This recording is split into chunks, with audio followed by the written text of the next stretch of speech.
Down Home Up Close is brought to you by Sometimes life brings us challenges, and when attorney Ron Johnson goes to work every day, he's ready to fight for you. Ron Johnson represents clients in personal injury and wrongful death cases, provides mediation in matters such as wills and real estate transactions, and assists with Social Security disability. His goal is to serve his community and help his clients navigate complicated systems to access the benefits and fair treatment they are entitled to by law. He'll make sure you understand your rights and responsibilities and won't leave you behind to fend for yourself. Ron Johnson's office is local, and he is accessible to work with you personally, whether face to face, by phone, or video conference. Let his 53 years of experience help guide you to peace of mind and the best possible outcome in your case. Your first consultation is free. Charges for Social Security disability services are subject to approval by the Social Security Administration. Call the Law Office of Ron B. Johnson at 972-938-7163 or visit www.lawofficeofronjohnson.com to schedule your free consultation.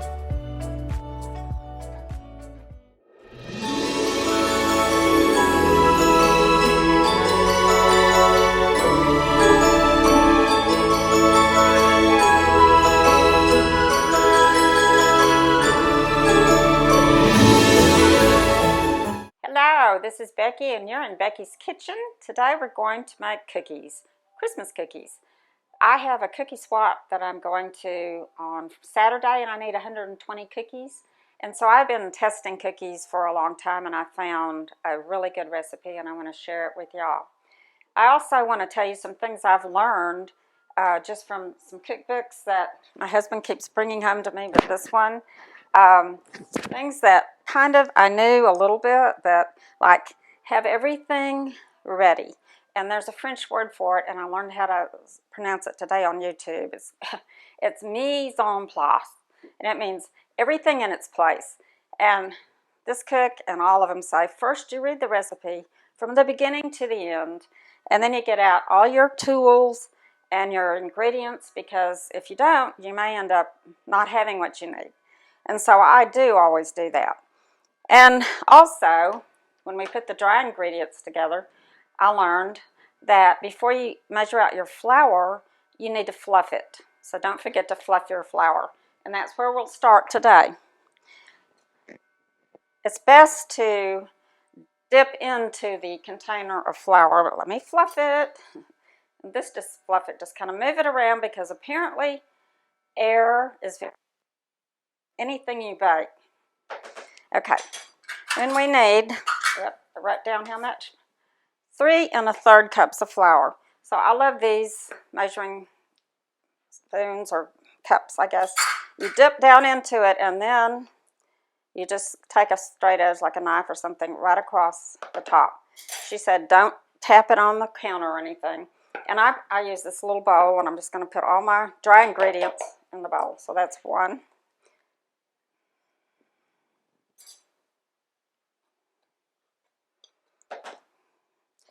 And she said, really? I better fluff it a little bit more. It's much better to weigh your ingredients, so maybe my next purchase will be a kitchen scale. But for now, we're doing this.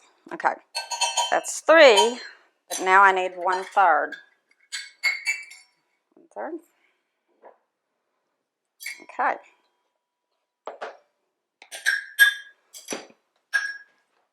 Now I'm going to do these very important things. This recipe calls for cornstarch. I've never really made a cookie recipe with cornstarch before, but you follow the recipe. Baking powder and baking soda and salt. So all those ingredients will go in to the dry. 2 teaspoons of cornstarch. And I just kind of do like that.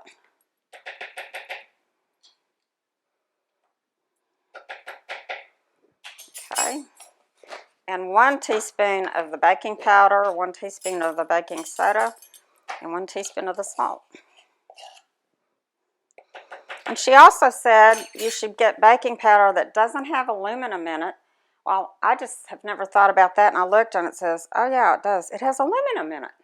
But I couldn't find any that didn't, so she said it has a taste. except no.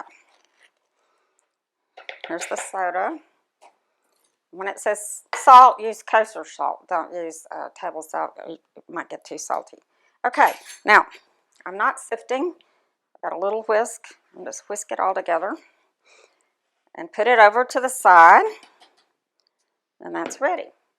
Okay, the next thing is we need 2/3 cup of sugar. Now, I'm going to put this in the mixing bowl because the first step after we get everything prepared is going to be to put the butter and the sugar and mix it all together. And it said fluff up the sugar. I can understand that because there might be lumps. Okay. 1 1/3 cup of sugar. But for some reason, 1 2/3. Glad I looked. Okay. And 1 cup of butter at room temperature. So I put it out like an hour before or so and let it get to room temperature. I just learned from that book that you don't want it over 70 degrees because then it's too warm. But if you have it too cold, then it's hard to mix, and also it makes the sugar seize, it says. So anyway, this is 1 cup of butter, and I'm going to put it in here with the sugar, and then we're going to cream it. And the cook said that's really the most important step because that creates air. And then when you put it in the oven, the bubbles pop, and that makes things light and fluffy. Okay, so we'll go over here to the mixer.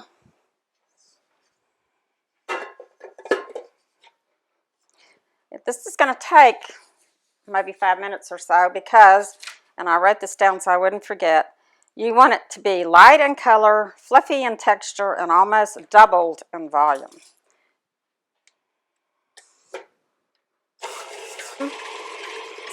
And it's starting to soften up a little bit, so it's almost there.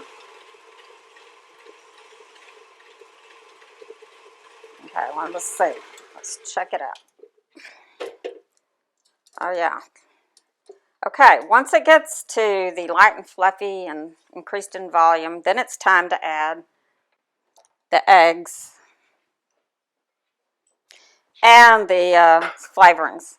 Now, she said, don't crack eggs on the side of the bowl because it might cause shells or the bacteria to go in. So she said just hit them down like that.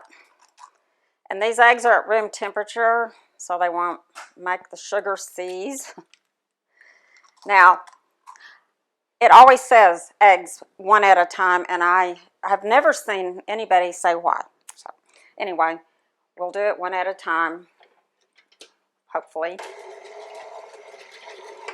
Okay, and then you just let it until that egg gets mixed in there.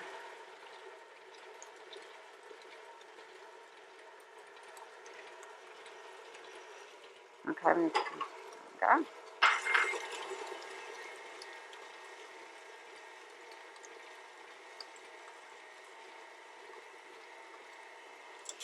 Okay, I'll just scrape it down before we put in the vanilla and the food coloring.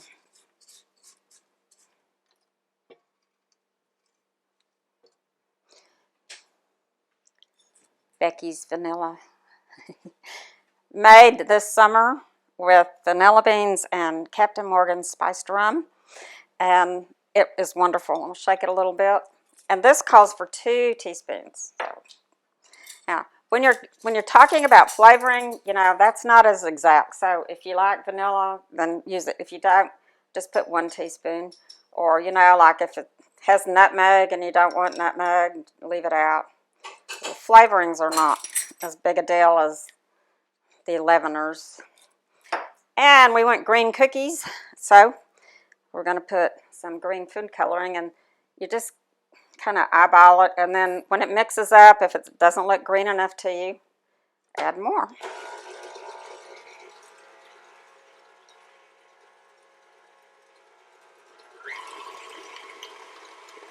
I like that green, so we're good to go on that.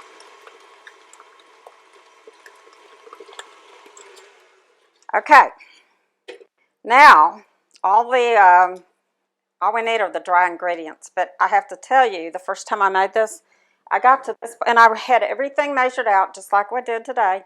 And I got all this, and I was so excited of the color and everything. I put the M&Ms in it.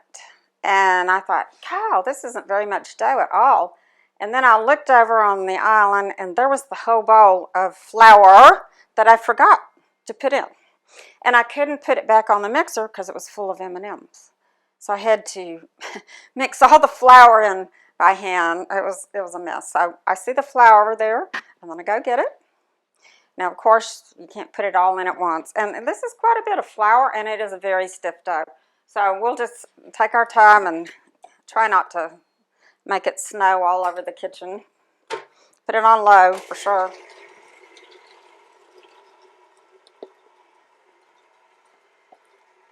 I'll see.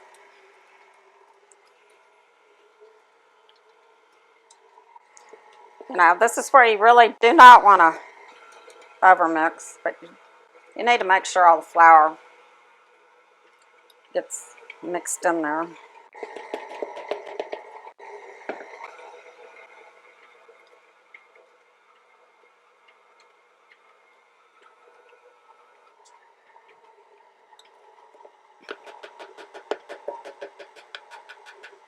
Sometimes I get impatient at the end and I put all the rest of it in there.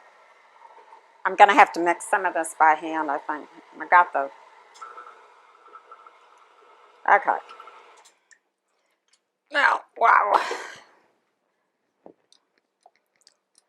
Get as much of it off the thing as I can.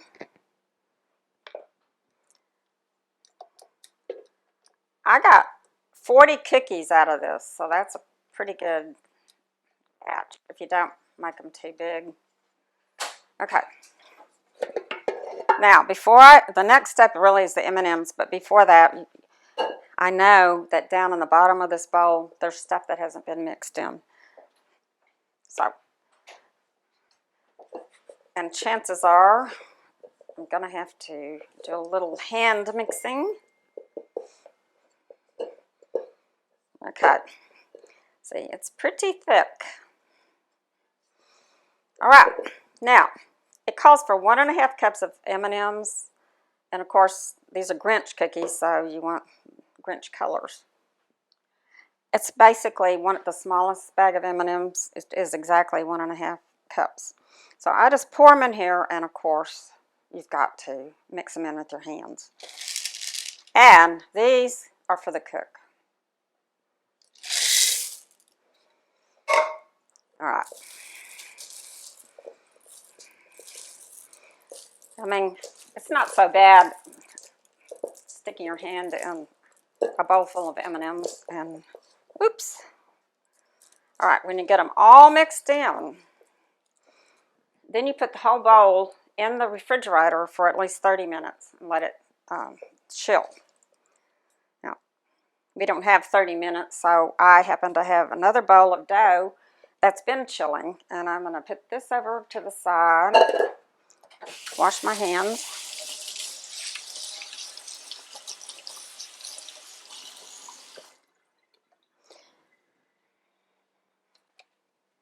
Ta-da.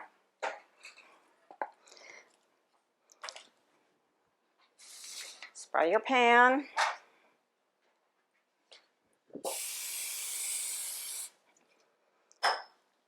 The recipe said 1.5 tablespoon scoops. I like to make mine a little bit smaller.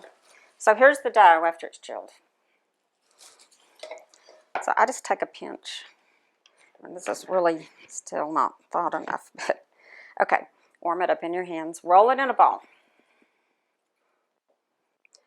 And then I flatten it just a little bit and put it on the cookie pan.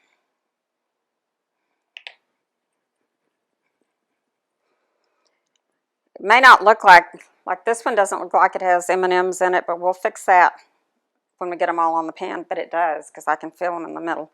And, you know, frankly, without the M&Ms, I wouldn't want this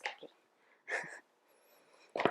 Now, you know, at Easter they make Easter colored M&Ms.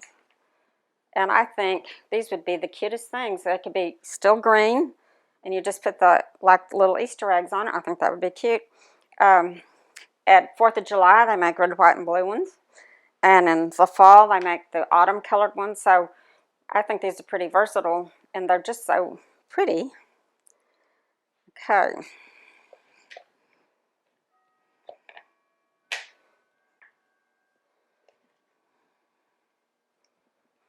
Okay, we're just going to do a few on this sheet right here.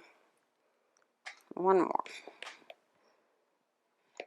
See, that looks like it has all green in it, but we'll fix that. Now, with these M&Ms, you know, the Grinch, these are like his heart. So just stick one, red one, in the top of each of these. Even if they have others sticking out, just put a red one in the top of them.